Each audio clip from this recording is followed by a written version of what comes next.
Lagi dan lagi, netizen ramai kritik Prabowo di kolom komentar. Soal Prabowo dikendalikan oleh Jokowi. Kalian tahu lah ya, netizen tuh masih banyak yang ngerasa Prabowo tuh belum lepas dari bayangan Jokowi. Pengaruhnya gede banget. Dulu musuh, sekarang sekolaborasi. Jadinya masyarakat mikir, sebenarnya siapa yang nyetir nih? Kalau pemimpin kelihatan nggak mandiri. Visi Indonesia Emas 2045 bisa kelihatan kayak slogan doang, anjir. Nah, akhirnya Prabowo ngomong juga. Prabowo bilang gini, saya bukan Prabowo takut sama Jokowi, Prabowo masih dikendalikan oleh Pak Jokowi. Nggak ada itu. gila tegas banget anjir. Dan Prabowo juga bilang gini, Pak Jokowi itu nggak pernah nitip apa-apa sama saya. Saya harus katakan yang sebenarnya. tapi ya namanya netizen ya kan, tetap aja rame. Ada yang komen gini, nggak pernah dititipin apa-apa, cuman dititipin Gibran. Ada yang bilang, Pak jangan ngibul, dosa lo Pak. Emang Gibran bukan titipan Pak Jokowi. Jadi Prabowo pengen nunjukin ke kita, ini eranya dia, bukan bayangan siapa-siapa lagi. Dan jujur aja statement kayak gini bisa bikin politik makin panas anjir. Saya tidak cawe-cawe, saya tidak titip. Satupun pejabat saya tidak titip. Benar Kapolri? Ya, kalau mantan pengawal saya ada polisi yang dulu ngawal saya, tolonglah.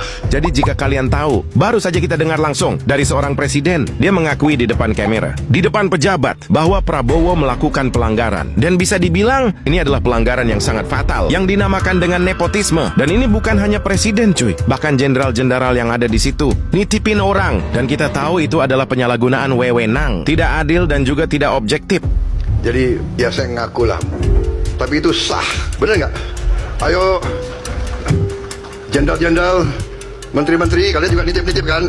Ya 1-2 orang boleh. Waduh, gampang banget ngomongnya. Saya tidak pernah nitip, tapi pengawal saya tolonglah. Lah ini malah bola boleh dong. Iya nggak boleh dong.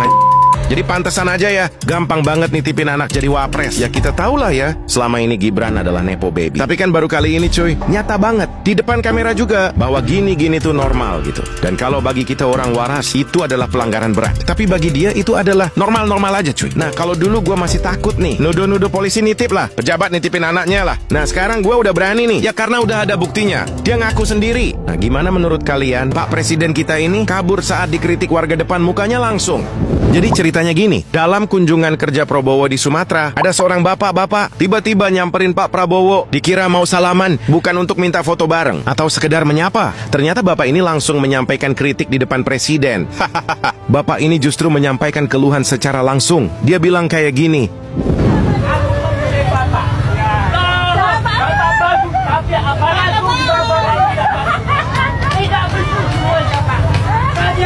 tapi anehnya, momen itu berlangsung singkat banget. Presiden terlihat melanjutkan perjalanan, seperti tidak mau mendengar kritikan. Nah, lagi-lagi dan lagi. Netizen ada yang bilang gini, kok lari ketika rakyat minta tolong? Nggak didengerin. Sopankah begitu? Ada juga yang bilang, harusnya didengar Pak, bukan kabur woi. Ada yang menyebut ini keberanian rakyat kecil. Ada juga yang bertanya, kenapa keluhan itu tidak didengar sampai tuntas? Dan pertanyaannya adalah, aparat yang di bawah siapa yang nggak bagus? Nah gimana menurut kalian cuy? Ini kritik yang wajar atau momen yang disalahpahami? Kenapa Prabowo minim empati anjir? Bukannya minta maaf, di tengah bencana Sumatera, narasi sawit masih jadi prioritas. Sekarang dengan bencana di Sumatera saja, bagaimana repotnya kita mengantar BBM. Jadi gini ya, gue nggak habis pikir lagi. 883 jiwa meninggal, 520 orang hilang, 4.200 luka-luka, 835.000 mengungsi. Dan Prabowo masih bilang bersyukur kita dikaruniai kelapa sawit di tengah bencana melanda Sumatera dan Aceh. Di tengah banyaknya manusia yang kelaparan, kedinginan, kehilangan harta benda, dan juga keluarga tercinta. Dan masih bisa membahas kelapa sawit yang jadi salah satu faktor utama. Tadi kita diberi karunia oleh Yang Maha Kuasa. Kita punya kelapa sawit. Kelapa sawit bisa jadi BBM, bisa jadi solar, bisa jadi bensin juga. Kenapa bencana ini bisa terjadi? Ayolah Pak Presiden, kasihlah rasa empati sedikit. Kalau enggak mau jadikan bencana Aceh nasional. Kenapa Prabowo menolak bantuan bencana dari luar negeri? Jadi gini cuy, banyak yang bilang Prabowo kejam, katanya nggak punya empati. Tapi apakah sesimpel itu? Nah menurut gue Prabowo ini belajar dari sejarah. Pada tahun 2004 waktu tsunami Aceh, Indonesia dapat bantuan besar dari Australia. Dunia bantu, kita terima. Waktu itu semua bilang ini murni kemanusiaan. Tapi setelahnya apa yang terjadi. Australia mengungkit bantuan itu. Dan mereka minta 4 narapidana gembong narkoba dibebaskan dari hukuman mati. Di situ kita belajar satu hal pahit. Bantuan bencana nggak selalu gratis. Selalu ada kepentingan. Selalu ada tagihan di belakang layar. Dan sekarang Prabowo berpikir, kalau hari ini kita terima, besok atau lusa pasti ada aja yang ditagih. Bisa soal politik, bisa soal hukum, bisa soal kedaulatan. Makanya beliau ambil sikap tegas. Lebih baik kita susah tapi berdaulat daripada dibantu tapi dikendalikan. Tapi pertanyaannya sekarang, apakah langkah ini melindungi negara atau justru rakyat yang jadi korban karena bantuan ditolak? Gua nggak ngajarin kalian setuju, gua cuma ngajak kalian mikir karena aku suka bahas masalah yang ada di negeri. Benarkah Pak Prabowo mengalami gangguan jiwa? Bagaimana kalau kita tebang semua pohon ini? Saya tanya, ya kan? Karena ini mengganggu pandangan kita dari jauh. Kalian tahulah ya, bencana di Sumatera memberikan kita pelajaran yang mahal. Hutannya ditebang, bencananya datang, dan rakyatnya yang jadi korban. Nah, dalam kondisi kayak gitu, Pak Prabowo justru kayak bilang, ya udah kita ulangin aja bencana ini di Papua. Daerah Papua pun harus ditanam kelapa sawit. Nah, kalau menurut kalian ini solusi apa nir empati cuy? Dan kita tahulah ya, ketika kunjungan di Aceh, Prabowo bilang agar warga menjaga hutan. Kita sekarang harus waspada, hati-hati. Kita harus jaga lingkungan kita ya. Alam kita harus kita jaga. Kita tidak boleh tebang pohon sembarangan. Nah, ini kan aneh banget anjrot. Dia nyuruh menjaga hutan, tapi justru Prabowo mendukung penebangan hutan. Dan Prabowo ngakunya anti asing, tapi menjual rakyatnya sendiri ke negara asing. Dan ditambah lagi, Prabowo menolak status bencana nasional. Seolah-olah Prabowo sedang tutup mata. Padahal saat kabut asap dan gempa di Palu, Prabowo malah mendesak pemerintah agar menetapkan status bencana itu sebagai bencana nasional. Nah, di sini gue salfok sama hasil psikotes Prabowo. Hasilnya menunjukkan skizofrenia, bahkan mendekati gangguan jiwa. Tapi setelah gue cross-check, ini berita palsu. Dan Prabowo sama sekali jiwanya tidak terganggu. Tapi yang aslinya emang baru kelihatan sekarang aja. Hahaha. Nah, gimana menurut kalian cuy? Inilah momen Prabowo di prank Menteri Bahlil. Lil Bahlil. Lagi-lagi dan lagi. Bahlil lagi. Kalian tahu lah ya, sudah banyak tawaran bantuan dari negara asing untuk korban banjir di Aceh, Sumut dan Sumbar. Tapi semua itu ditolak oleh pihak pemerintah. Ini kan tolil banget. Alasannya pemerintah Indo masih sanggup. Ini kan aneh. Bukankah kalau bantuan dari luar negeri datang, justru akan mempercepat proses pemulihan? Rakyat udah banyak yang menjerit karena logistik sulit masuk ke wilayah yang masih terisolir. Sementara listrik juga belum semuanya pulih. Padahal kata Bahlil depan Prabowo bilang gini. Terima kasih juga ESDM. Siap. Lampu menyala sudah cepat. Malam ini nyala Pak. Semua. Seluruh Aceh. Seluruh Aceh Pak. 93% malam ini Aceh semua nyala. 93%. Tapi kenyataannya sungguh jauh berbeda. Beginilah kenyataannya pada malam ini. Banda Aceh masih saja gelap gulita. Yang menyala hanya cahaya rembulan. Tapi faktanya apa anjir? Aceh masih gelap gulita. Jadi apanya yang menyala Lil Bahlil? Menyala palalo. Nah, Pak Prabowo diprank sama Bahlil. Pertanyaannya adalah, kapan Bahlil dipecat cuy? Gubernur Aceh menghina Pak Prabowo dan sampai mengkhianati negara Indonesia. Jadi kalian tahulah ya, Prabowo masih bersikeras kalau bencana Sumatera itu masih terkendali dan nggak perlu dijadikan bencana nasional. Prabowo bilang gini.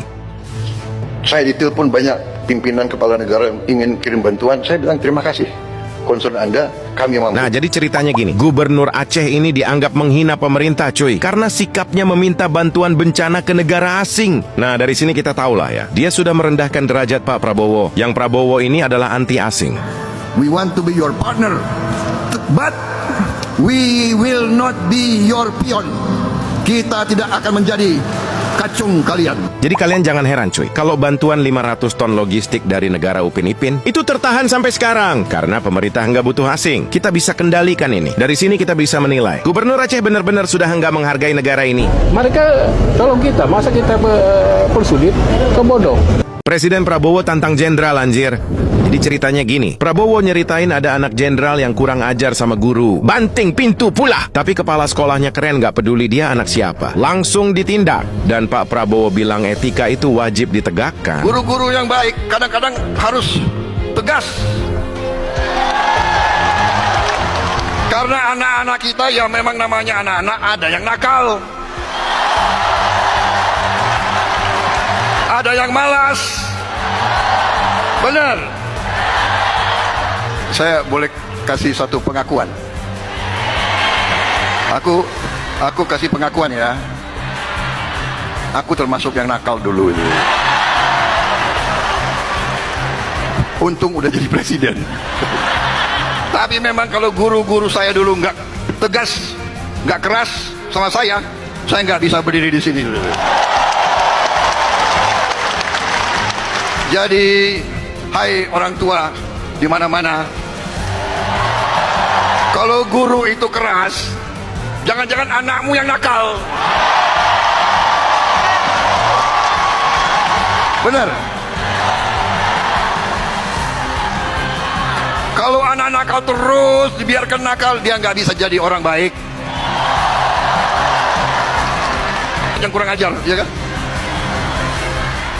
Ditegur oleh guru, dia balas gitu loh. Merasa dirinya jagoan. Ada waktu saya Menteri Pertahanan, ada sekolah yang di bawah Kementerian Pertahanan. Ada dapat laporan murid-murid yang jawab nggak sopan ke gurunya.